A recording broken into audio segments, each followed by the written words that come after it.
When Hannah first came to me with her idea, she looked like the woman I had fallen in love with, eyes full of ambition, voice trembling with excitement.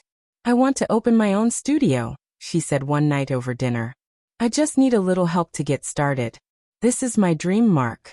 You've always supported me." I didn't even hesitate. For years, I had watched her pour herself into every project with relentless energy. She'd been the one who encouraged me to leave my dead-end job and start my own small company, and it had changed our lives. Supporting her felt natural, like breathing. I transferred the money without another thought, telling myself that this was what marriage was about: trust, sacrifice, building something together. But the changes were subtle at first. She was out later and later, networking or meeting clients, her phone glued to her hand like an extension of her body.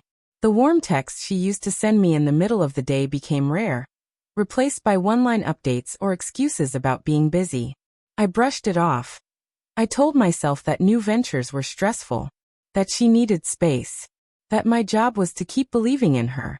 It wasn't until a friend casually mentioned seeing her at a high-end hotel with another man that the first crack split open in my chest.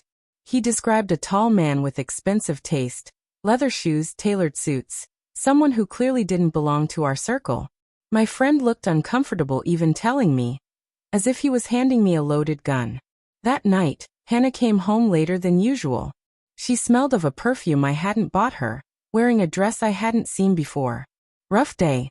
I asked, forcing my voice to stay steady. She smiled a little too brightly. "Just meetings, you know how it is." But I didn't know. And for the first time, I didn't want to. Over the next few weeks, the unease in my stomach grew heavier. Every phone notification made my heart race. Every casual comment from Hannah sounded like a lie rehearsed too many times. I tried to rationalize it. Maybe it was stress, maybe the business was harder than I realized. But deep down, I couldn't ignore the nagging truth that kept whispering in my mind. I decided to look into it. Not in anger, not in vengeance, but to protect myself and our future. What I found shattered me completely. The money I had given her, the savings I had set aside for our dreams, wasn't going to her studio. It was going to him, the man she had been seeing behind my back, funding her affair with the same trust one had given to our marriage. The betrayal cut deeper than the money could ever have. It wasn't about finances. It was about the fact that she had used my love, my belief in her dreams, to satisfy her selfish desire for someone else. Every dinner we had shared, every late-night conversation about hopes and goals, every promise she had whispered, it had been a lie, a carefully constructed illusion.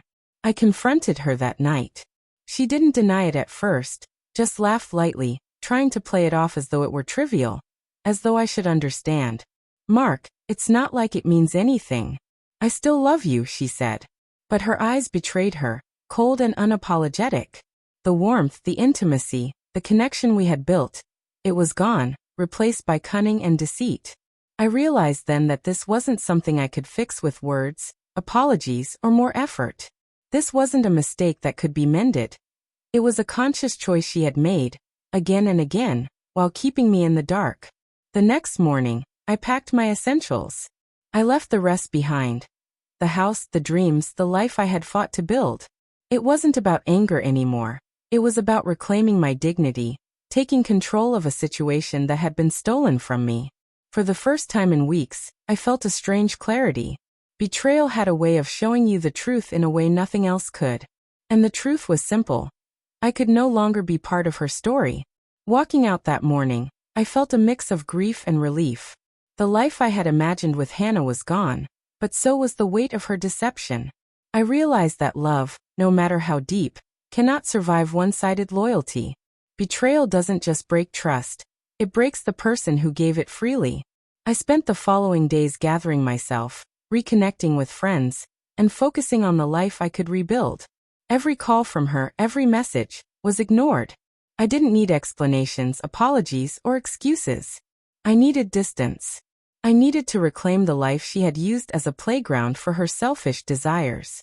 Eventually, I began to see the clarity that betrayal forces upon you. People reveal who they truly are when no one is watching, and Hannah had shown her true self repeatedly. Her choices were loud, unapologetic and deliberate. She had chosen her affair over our marriage, her selfish desires over the shared life we had built. And in that realization I found power.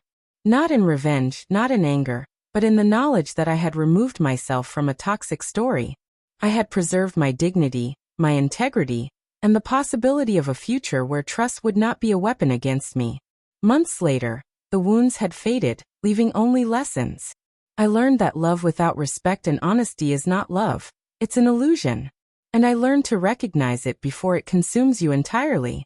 Hannah moved on, of course. She flaunted her choices as if the world should admire her cunning. But I had already moved beyond her. I had rebuilt my life, focusing on the people who mattered, the goals I could pursue without compromise, and the self-respect that she had tried to destroy. In the end, it wasn't about punishment or closure from her.